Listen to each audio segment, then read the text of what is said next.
佛，大家好，我是李继谦，欢迎来到我的美国西雅图雷藏寺直播间。今天呢，因为有特别来宾来到直播间的关系呢，因此今天的直播跟往常的不一样，全程都是以英文呢来跟大家做直播。Hello, Dharma brother Bing. Hello, I'm Itofo. Please introduce yourself to my viewers. Hi, I'm Bing. I'm 33 years old, and I'm a longtime disciple of Grandmaster Lu at True Buddhist School. I live very close to the temple, and I've been here for quite a while. So you're a local. Yeah. No wonder the accent. Oh, yeah. Can you please share with us how long have you known Grandmaster Lu? So I originally took refuge when I was 5. 5 years old. 真佛家庭 from a true Buddha family. Your parents must be true Buddha disciples as well. Right. My dad originally was introduced very early on due to the True Buddha newspaper, and he took me to take refuge at a ceremony in Texas that Grandmaster Lu went to. Wow. However, I did not believe in it until much later on. As with some children who are born into a religious family, you don't believe until you mature and you go through difficulties in life, go through more experiences in life, and then you realize that life is much deeper than simply the physical world. When you were 5 and you took refuge in Grandmaster Lu, am I right to say that you couldn't understand a single thing that happened? Right. No. Yeah. Exactly. Yeah. I didn't really understand much. My dad, when I was young, would also have me read stories about ghosts, about spirits, about from Grandmaster's books. Yes. And even then, it didn't make too much sense to me. Neither did chanting mantra or chanting sutra. Didn't make much sense until much later on. So at that time, did your parents read Grandmaster's books to you in Chinese or in English? There was very early English translations of some books. Yes. So yeah, it was in English. Yeah. Oh, okay. So how did you react when you hear all those stories? I mean, it should be fascinating to you as a child, isn't it? I don't remember having much of a thought about the books when I was young. Later on, perhaps around 12, 13, 14, my dad would still bring me to temple and we would come together. And as I grew older, I was more and more skeptical because when you're in school, we were taught science and evolution, and we're taught about spiritual, physical matters only, that there is only the material world. And in the U.S. especially, there is the rising trend of atheism. Yes. And so I started to believe in that and was quite skeptical about the teachings from Buddhism. Can you please explain to my viewers what do you mean by atheism? Atheism, as in you only believe in the material world. Just like Grandmaster Lu's father, he believed in only the material world, and that after you die, there is nothing. And they had an argument in which Grandmaster Lu's father said, "Prove to me that the spiritual world exists. Show it to me. If you can't show it to me, then it doesn't exist." And I was of a similar mindset. Did your parents know of your changing thoughts about religion at that time? Did they try to like persuade you back and things like that? So my dad is the one that always encouraged me to follow Buddhism and to read about the teachings and to learn. And actually, before my atheistic stage, I was a Christian. I went to a Baptist church actually, and even during that time, my dad didn't have any bad feelings about that. In fact, he encouraged me to follow the religion of my choice. And that's nice. Yeah, and that's the beauty of Buddhism, especially Grandmaster Lu's teachings, is that it's very open. It's very whatever interest you want to follow. And actually, that's a story I've heard more than once of students that come here that their parents, they didn't push Buddhism too hard on them. They let them find their own path. Because as Grandmaster Lu teaches, if we push too much, that can also push people away. True. And I think when it comes to affinities, it happened at different stages in our life. At this point in time, you are more Buddhist. At a certain point in time, especially during your growing up stage, your friends start to talk to you about Christianity, or maybe you read some material on other religions, and you start to be curious. Like, is this the only religion? So there are other religions, and are other religions better than Buddhism? Are other ways of practice better for me and things like that? So I think a lot of us go through the exploration stage in life. But what I'm curious is that there are people who wonder, like, if I let my child take refuge in Buddhism, and then afterwards he went to choose another religion, would that be like flouting the precepts? Would he have committed a very grave sin because he betrayed Buddhism? That's a really good question, and I think that Grandmaster Lu would always accept them back if they change their mind, and also would encourage them to pursue whatever religion that they're interested in, because Grandmaster says that Jesus is also his guru. And I view Christianity and Buddhism as brother and sister religions. We have so many of the same teachings. Yes. And it's also a great path, and you can learn a lot. But condemning people for following a certain religion would not be following Buddhist teachings. True. I think there's an analogy of there's many different paths of the mountain. And Buddhism, Taoism is one path, and Christianity and other religions are another. At the end of the day, it's better to focus on our commonalities. True. And for those of you who are worried about letting your child take refuge in Buddhism, oh, what if he chooses another religion? Will he have committed very great karma? I would advise you not to be worried about that, because like what Dharma Brother Ping has shared with us here, when you let your child take refuge in Buddhism as a kid, that is his affinity that he go through. And I'm sure some of the Buddhist teachings still rub off on you, even though you may not understand fully, right? Yeah, yes, absolutely. So at that time, at least, I would think that Dharma Brother Ping would already have an inkling of what is good, what is bad, what is kindness, what is evil. So that would actually set a very good moral foundation for your child, which is very essential for his compass in life much later on. Can I inquire, what pushed you to be an atheist, and then after that be a religious disciple again? That's a good question. So the reason why I got into Christianity to begin with was because my mom found friends there at a local church, so as to make friends, and that carried over when we moved here into Washington to be close to Grandmaster Lu. Yes. However, I had some issues. I'm not sure if you're familiar with baptism. I mean, it's not baptism, but Baptist. It's a denomination that is quite strict. It teaches fire and brimstone, which means that they focus on the teaching that if you do not believe in Christ, if you don't believe in the one true God, that you will burn in hell forever. Yes. And as a youngster, as I thought more about it, I thought whether or not it's just and whether or not it's fair. And that doesn't mean that I don't think those teachings are correct. Perhaps it's a different interpretation of the Bible. But because of those doubts, I became an atheist. I believed more in what our school taught us, what the media taught us. What the media taught us. Yes. And as I went to college, you go through difficulties, you go through, you lose friends, you gain friends, you get a girlfriend, and then you break up, and it hurts a lot, especially the first time. And these various sufferings, they compelled me to search for ways to keep myself healthy. Emotionally, exactly. Mentally. And then after that, I became very interested in meditation as something healthy for the mind, productive for the mind. I presume you meant meditation without a religious, what do you call that? Without a religious attachment to it, right? Like Right. Clarity and calmness of mind in that sense. Initially, it was Theravada or Hinayana. And they teach a type of vipassana meditation, which is, you could call it non-denominational. It's not necessarily religious. Yes. It's just focusing on the breath. Yes. And after that, I started reading Grandmaster's books. And again? Right. After a long break.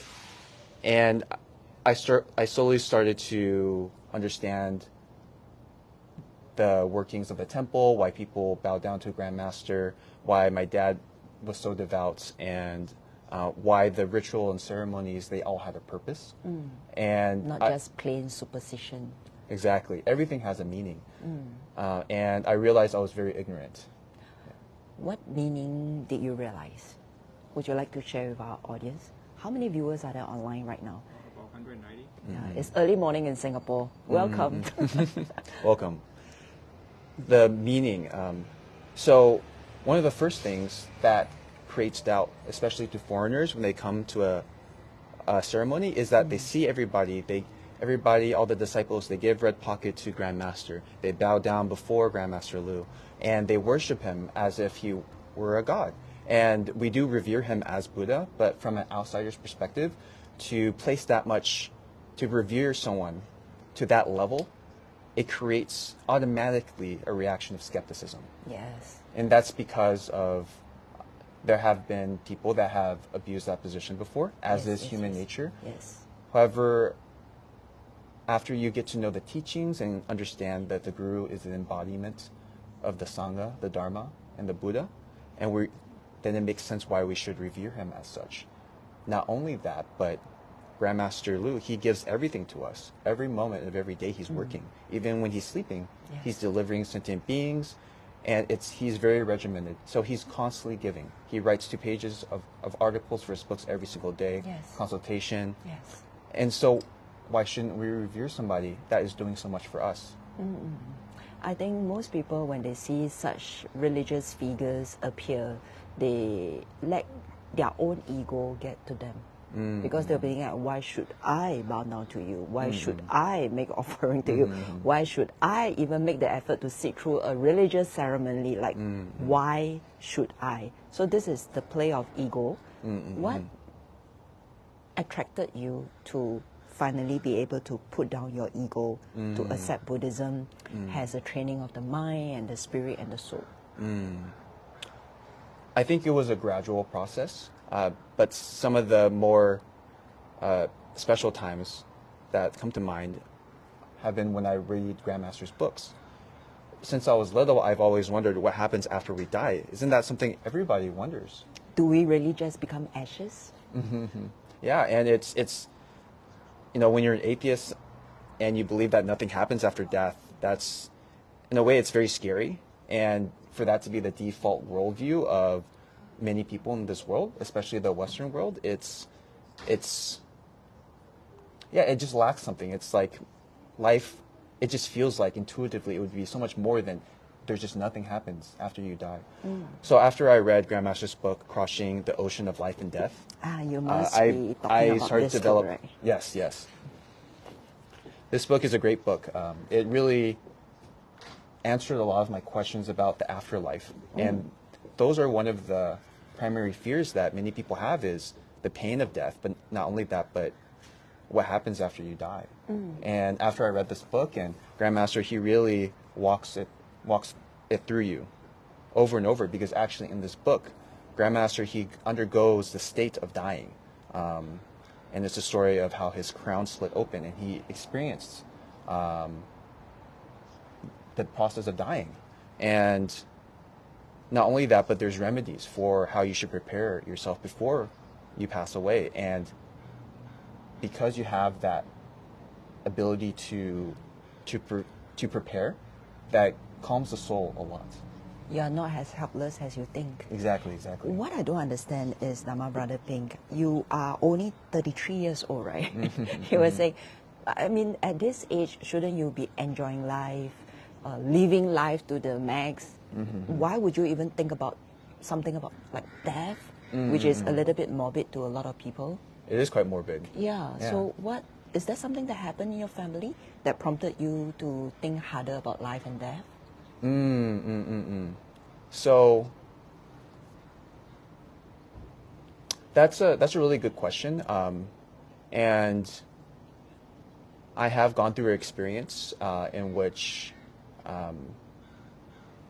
it was a very difficult experience, but it reminded me that I should remember that at the end of our lifetimes, death is inevitable.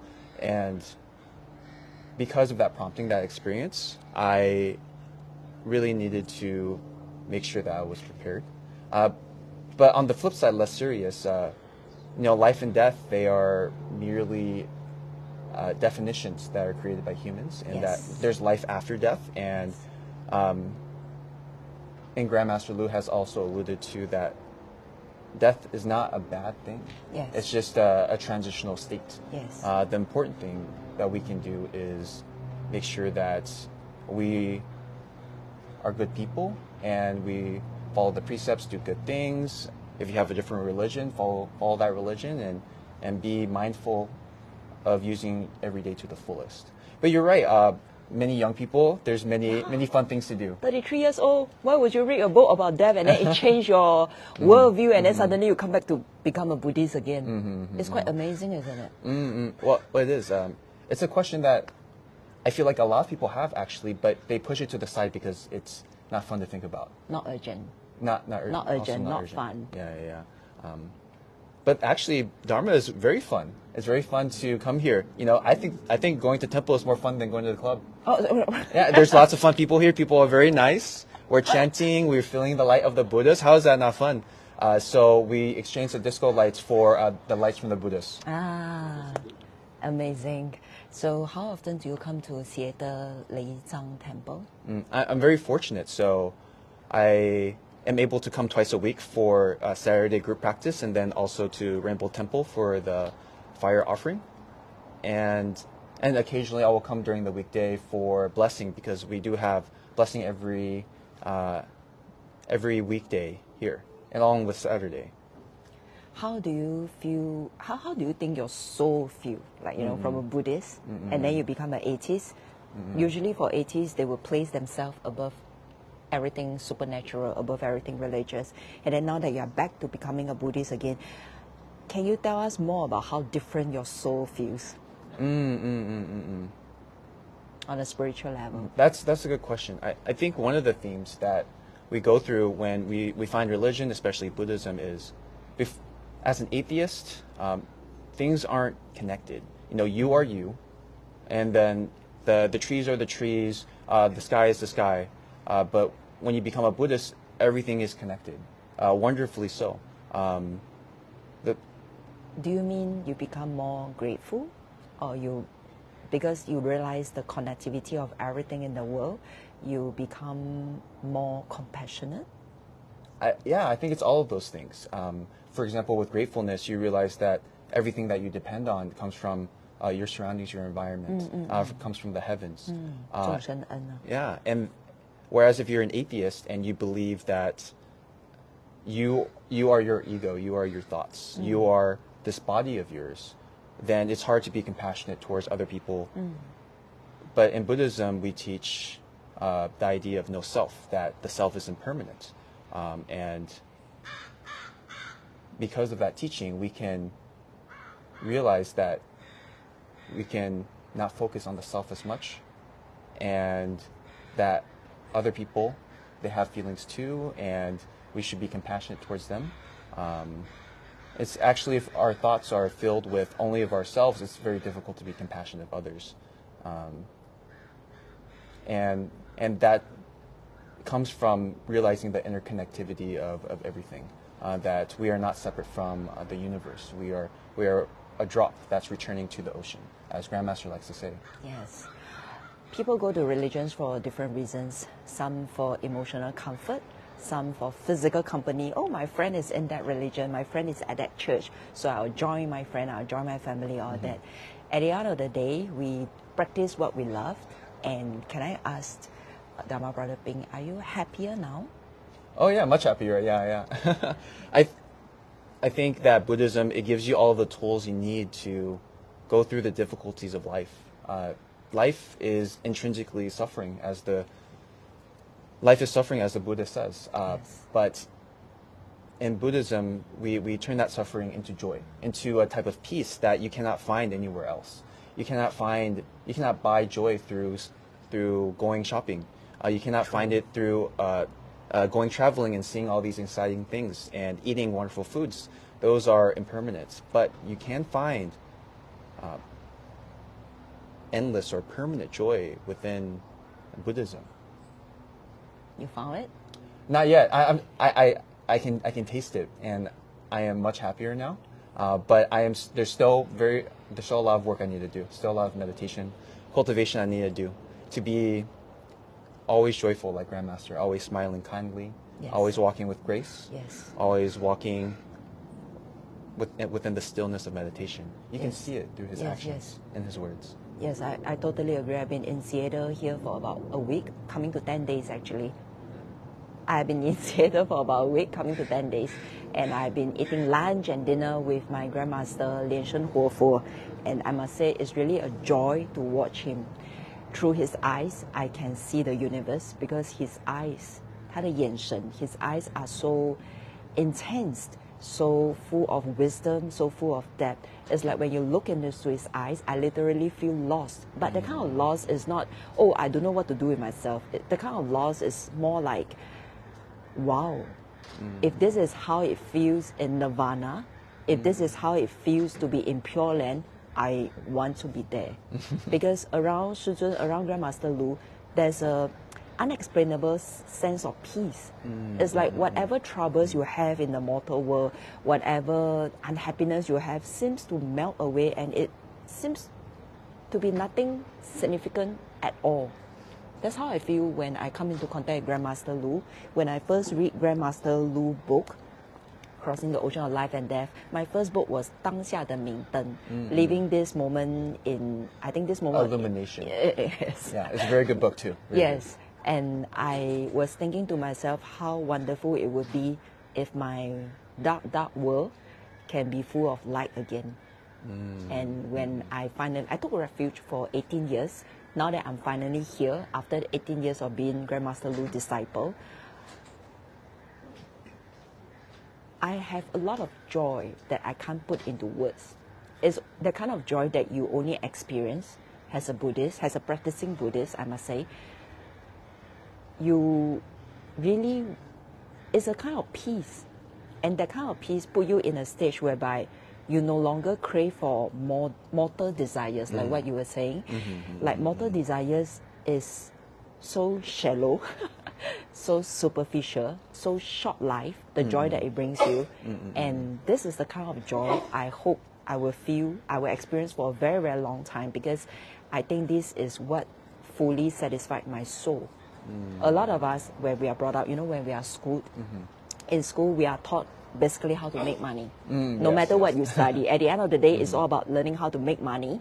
And when you graduated, you go through the process of, oh, I should get a boyfriend, I should get a girlfriend, I should get a promotion, I should be working in this big company, and I should get married, I should have children. You go through all these stages of life, which the adults tell you that this is the way to happiness. And when you go through all that, you realize, hey, I don't feel that I'm happier. I feel that I have more troubles than I did last time. So where is the happiness that you adults have been telling me? So it turned out to be a hoax. It is. You're describing being disillusioned, yeah. Yes, it's an illusion. You're right. Yeah. Total illusion.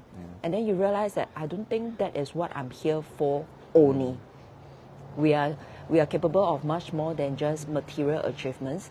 And at this, I'm 46 this year, and having go through almost the full stage of life, Dharma bring me the most joy. And Dharma bring me the most peace, which is actually the hardest things to get when you are an adult. Peace. That's true. Yes. Are you married yet? I'm not married. Oh, lucky. Amitofo. Amitofo. Would you have any other last words to say to my viewers? I would say that it's in the modern day world, people are yearning for something more than their day-to-day lives. You, as you mentioned, you're born, you go to grade school, you go to college, and then your parents tell you to get a job, and then you get married, you have kids, and then you pass away. You become a picture on the wall. And then you pass away. And what I see right now, especially in our modern world, from my peers, from just the world at large, because of the rise of atheism. Not that it's a bad thing, but it does mean that there's a lot of people craving for more than the material world. Consumerism is a dead end. Hedonism is a dead end. And many people, they get to my age and they wonder what more is out there. So I see many people, Westerners that come They want to know more. They want to know more about the spiritual teachings. And it is exactly what they desire in their hearts, but they don't know it yet because on the outside, it doesn't look like the solution. It doesn't look like what they're looking for. But really it is. The Buddhist teachings is what many people desire, but they don't know it yet. I think whenever we feel insufficient, incomplete, it is the Buddha nature in us that is speaking. It's like, this is there all there is to it. Like, is life just about this? Like the next goal, the next milestone, the next achievement. And then when you experience a kind of hollowness in your soul, you feel that there's something more in life. I feel that is actually our Buddha nature speaking to us. So if you are able to connect to your Buddha nature, be it through your Buddhist prayers, through coming to a temple where there are guided teachers, guided monks, guided venerables to guide you from zero to accomplishment in your Dharma journey, you will be able to find that, hey, you feel more whole. I'm very happy to know you, Dharma brother, because it was by chance. This wasn't planned. This conversation wasn't rehearsed.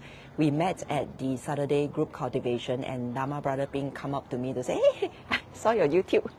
Her YouTube's awesome. Yes. Yeah. And I was telling him that, oh, thank you so much for encouraging me, because for longest time, I have been wanting to give out on my English subtitles. It's a lot of work. I'm doing it all alone. Oh, wow, But really? yes. Maybe you need some help. Maybe I can help. You can? I can. Well, we can talk about it afterwards. Maybe. Serious? Yeah. I wasn't expecting that. Yeah. So I met him. I also saw another Caucasian disciple. He also came out to me yesterday at a Red Jambala Homa offering ceremony. He came out to me. Luke. Maybe Luke get glasses? Yes, with glasses. Luke, I didn't get to ask his name. And then he was like, oh, I love your videos. And I was like, oh, thank you so much. So yes. Thus, today we have the affinity to do this English live. It's a little bit off for me because I haven't been doing English videos for the longest time, but it's very fun. Yeah, it is really fun. Yeah. Because our temple is so wonderful, and we don't want to keep it to ourselves. Yes. Yeah, we want to share it with everybody. Yes. So to all who live in Seattle, you are welcome to visit Seattle Lei Zang Si, Seattle Lei Zang Temple. Do you know the address? I don't know the address, but it is very close to Microsoft, near Sammamish Lake, very close to Idlewood Park. Yes, you can check out its website at TBS Seattle. TBS is True Buddha School in short, tbsseattle.org. You'll be able to find the full address, the contact number, the email, and the opening hours of this temple. Can you just briefly tell us what is in this temple? Like what does it has to offer? Oh, yeah. So on Saturdays, we have a group cultivation here. So it is a series of reciting mantra, visualization, and then meditation. If you want to come up, it's Saturdays. We start at 8 o'clock. And Led by Grandmaster Lu, right? led by 8 p.m., led by Grandmaster Lu. And when you come up and you want an English receiver, so you can receive at the same time an English translation done by our wonderful Dharma sister Hanifa. Live, exactly. Yeah. Go ahead and go to the right side in the office, and there will be a sign that says English receivers. And then you can find the seats and join us. There will be someone to greet you. I'm always on the lookout for newcomers. Wow. And there's other disciples. Sweet. Yes. There's always other disciples too that are on the lookout. So if we see an unfamiliar face, very likely we will catch you and give you a tour. Is it free? It's free to come. Yeah. Do you have to buy a ticket or anything? No, it's free. It's free. Please, anybody can come. Yes. It doesn't matter whatever religion. We have Christians that come. We have Muslims that come. Even if you're just curious about a school project, no problem. Everybody is welcome. School religious project? Project on religion? Yeah. Oh. Please come. Cool. Yes. I am Li Jiqian. Thank you so much for joining me in my live stream today. Thank you, Dharma Brother Ping. It's a joy to have you. Thank you to you too. Thank you, Tofu. I wish everyone auspiciousness in the day, in the night, and auspiciousness at all times of the day. Thank you so much.